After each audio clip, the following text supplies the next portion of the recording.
What's up, YouTube?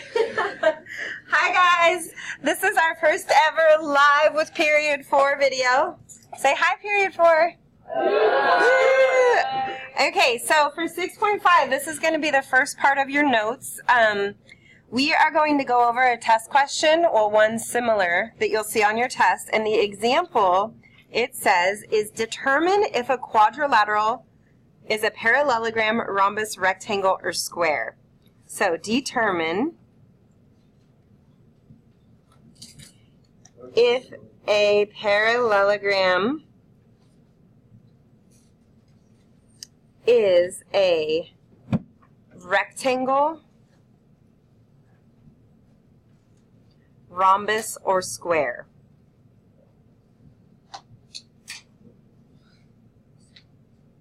Make sure that you list all that apply.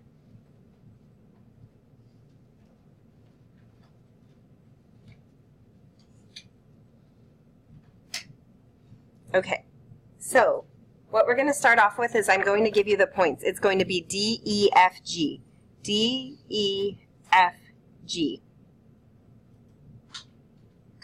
All right, and the point for D is going to be -7, 3. The point for E is going to be -2, 3. The point for F is going to be 1, 7. And the point for G is going to be 4, 7. Okay, so the first thing that we want to do is we want to see if things are parallel. I'm sorry for you guys in the back if it's hard to see. This is about as much as I can zoom in at the moment. All right, so the first thing you want to do is you want to find the slopes because you want to see if the sides are parallel, right? So find the slopes of all the sides in the figure. Find the slopes of all the sides in the figure.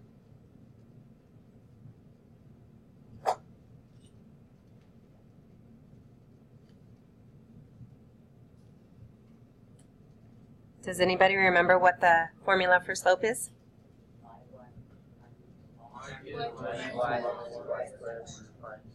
Oh, look at you guys making your first YouTube cameo appearance. Am I going to be famous? You're going to be famous. All right, so the first one I'm going to find is DE.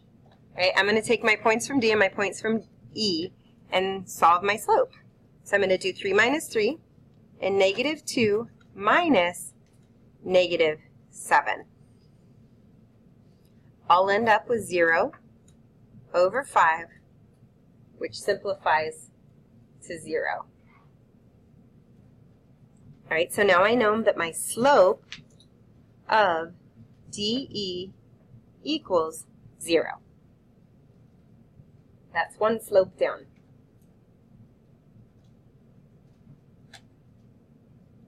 Now I'm going to find my slope for EF. And don't forget, if I'm going too fast, you can always watch this again and pause it and whatnot. So I do have to go a little fast so we don't have a 30-minute long video. All right, so EF is going to be 7 minus 3, and then 1 minus -2. And I'll find that slope, and 7 minus 3 is 4, and 1 minus -2 is 3. So my slope of EF is 4 over 3. Sorry for that left-handed business. And I'll go ahead and fix this so you guys can actually tell what it says.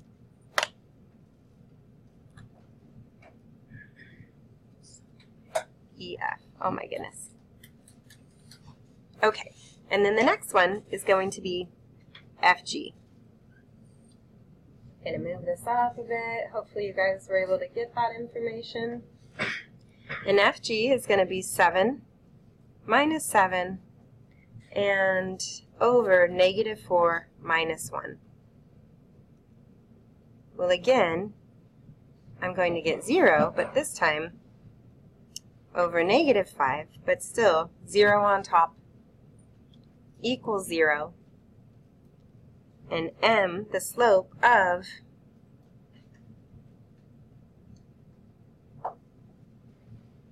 FG will also be equal to 0.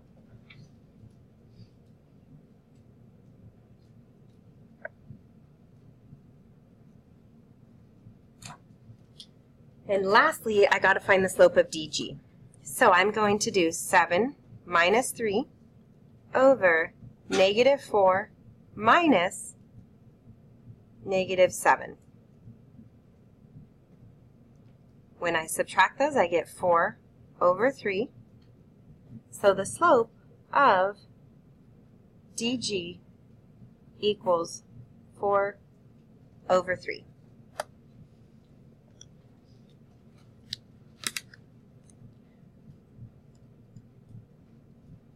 These two slopes that I'm starring and highlighting in pink, what do you guys notice about them? They're the same. Same slope, right? What does that mean? Therefore, remember these 3 dots mean therefore, DE and FG are parallel.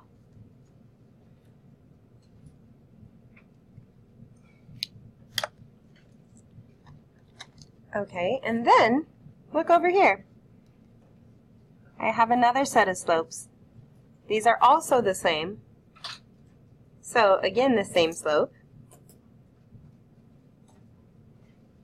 which means therefore, what 2 slopes are parallel? EF and DG are parallel.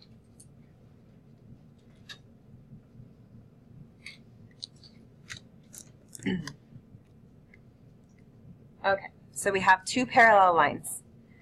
Is there any shapes that we can rule out that it's not? What would it not be? Not a square? Or what else? Or a rectangle? Why? Why? Anybody? Because none of the slopes are perpendicular.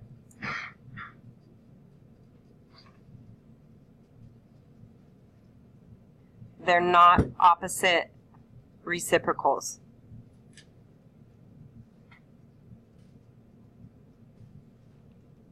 Okay, so now we know that so far it's not a square or a rectangle because we don't have any 90-degree corners. All right, the next thing that we need to do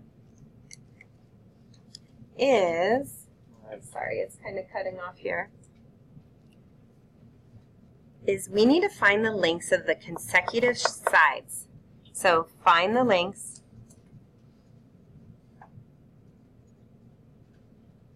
of the consecutive sides. This way we'll be able to tell, hey, it's not only a parallelogram, but it's a rhombus too.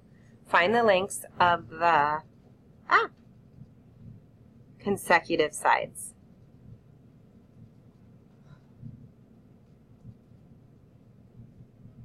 All right, and we're going to use the distance formula for that. Does anybody remember the distance formula?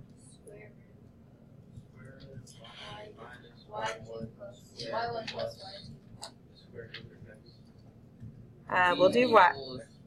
Whoa, okay. We're going to do y2 squared plus, technically it goes x first, but addition, the order doesn't matter, right? It's commutative. So we're going to have x1 plus x2, and that's going to be squared. So I'm going to start with finding the distance of DE. So DE is the first distance I'm going to find. I will, for your test, give you midpoint, slope, and the distance formula. You're welcome. But you do need to know when and how to use it. All right, so DE, I'm going to do -7. I'm going to start with my x's, actually. So I'm going to do x and y, and I'm going to do -7 minus -2 squared plus 3 minus 3, and that's going to be squared. So I'll end up with 5 squared plus 0 squared. I'll be taking the square root of that.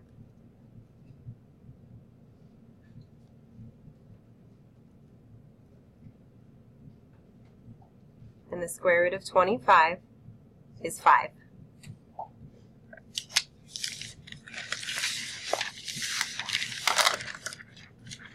Okay, now I need to find EF, is the next side I'm going to find. Guys, we don't need to pop. Like I said, this is on YouTube, so if you don't get it, you can come back to it. Alright, so now EF is my next victim.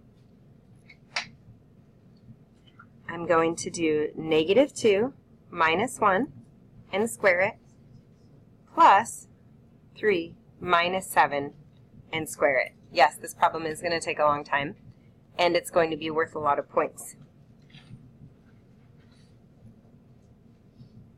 I'm going to have 3 squared plus 4 squared, which gives me 25 squared, and then EF is going to be equal to 5.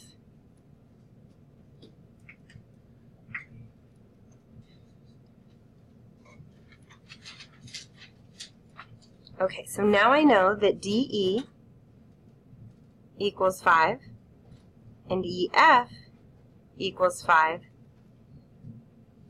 They're congruent. Yay, they're congruent. So I can say the figure is two things.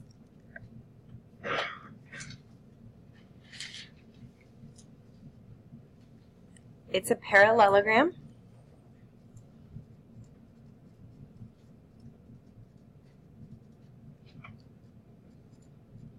and a rhombus.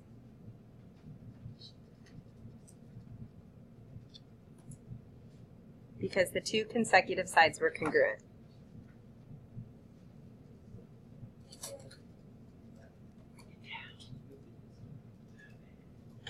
Oh, I gotta move it up. Thanks, guys. I'm running out of room here. Because the two consecutive sides were congruent.